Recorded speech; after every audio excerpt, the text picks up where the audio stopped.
જય શ્રી કૃષ્ણ મિત્રો, મારી ચેનલમાં આપ સૌ મિત્રોનું સ્વાગત છે. આજની વિડીયોમાં આપણે આ વર્ષે આવનારા અધિક માસ એટલે કે પુરુષોત્તમ માસ વિશેની માહિતી મેળવશું. તો ચાલો સાંભળીએ. મિત્રો, આ વર્ષે ખૂબ જ ખાસ બની રહેવાનું છે. હિન્દુ પંચાંગ અને ખગોળીય દ્રષ્ટિએ વર્ષ 2026નું વર્ષ ખૂબ જ ખાસ રહેવાનું છે. આ વર્ષે મે મહિનામાં 17 તારીખથી અધિક માસનો પ્રારંભ થઈ રહ્યો છે, જેના કારણે આ વર્ષ કુલ 12 મહિનાને બદલે 13 મહિનાનું થશે. આ વર્ષે જેઠ મહિનો અધિક માસ હોવાથી ભક્તોને ભગવાન શ્રી પુરુષોત્તમ ભગવાનની ભક્તિ કરવા માટેનો ખૂબ જ સુઅવસર મળી રહેવાનો છે. હિન્દુ પંચાંગની ગણતરી મુજબ આ વર્ષે 2 જેઠ મહિના આવશે, જેમાં અધિક જેઠ પુરુષોત્તમ માસ 17 મે 2024થી ચાલુ થશે અને 15 જૂન 2026 સુધી રહેશે. આ વર્ષે 2 જેઠ માસ હોવાથી હિન્દુ ધાર્મિક તહેવારો 15 દી અંદાજિત મોડા આવશે. મિત્રો, ઘણા હિન્દુઓ ધાર્મિક ભાઈઓ બહેનોને પ્રશ્ન થશે કે અધિક માસ કોને કહેવાય. તો ચાલો સાંભળીએ.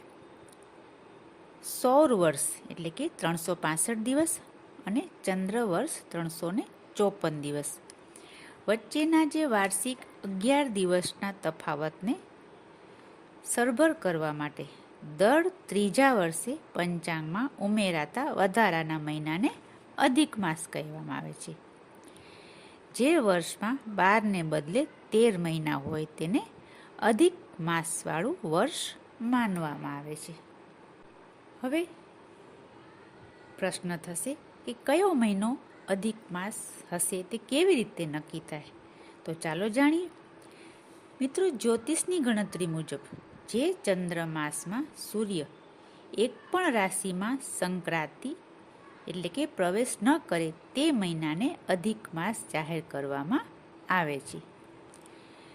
દર 32 મહિના અને 15 દિવસના અંતરે જે તે મહિનામાં અમાસ પછી અધિક માસનો પ્રારંભ થાય છે. હવે આપણને ત્રીજો પ્રશ્ન થાય કે જો વધુ એક આ મહિનો ન હોય તો શું થઈ શકે. તો જવાબ સાંભળશો. જો અધિક માસની વ્યવસ્થા ન હોય તો પંચાંગ અને ઋતુઓ વચ્ચેનો જે તાલમેલ છે તે ખોરવાઈ જાય અને આપણા હિન્દુ ધાર્મિક તહેવારો પોતાની મૂળ ઋતુ છોડીને બીજી ઋતુમાં આવવા લાગે.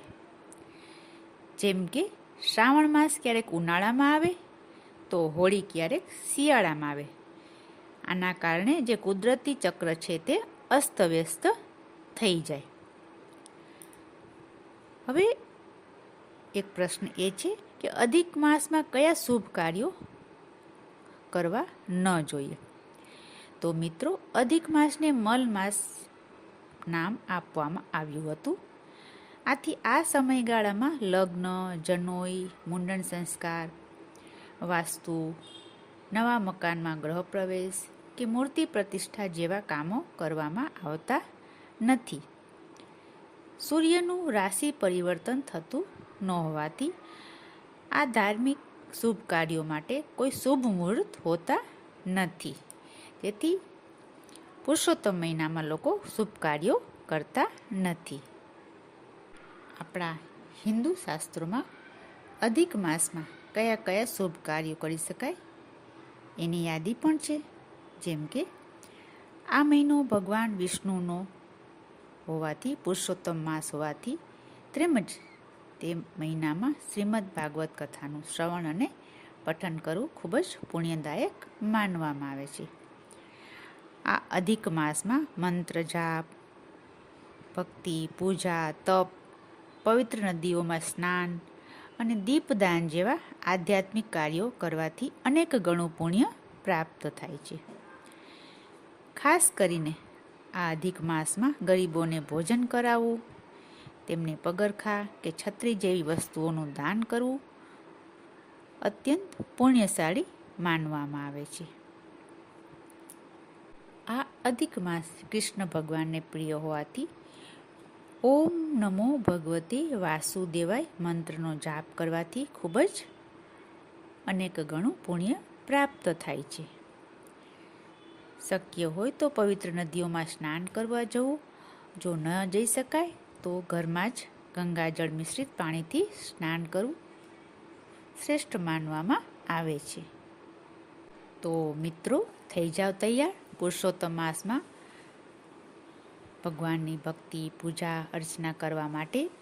તેમજ મારી આ ચેનલમાં પુરુષોત્તમ ભગવાનનું મહાત્મય, કથા, આરતી વગેરે મૂકવામાં આવશે, જેથી આપ સૌએ જો હજી સુધી ચેનલને સબસ્ક્રાઈબ ન કરી હોય તો કૃપયા કરી લેશો.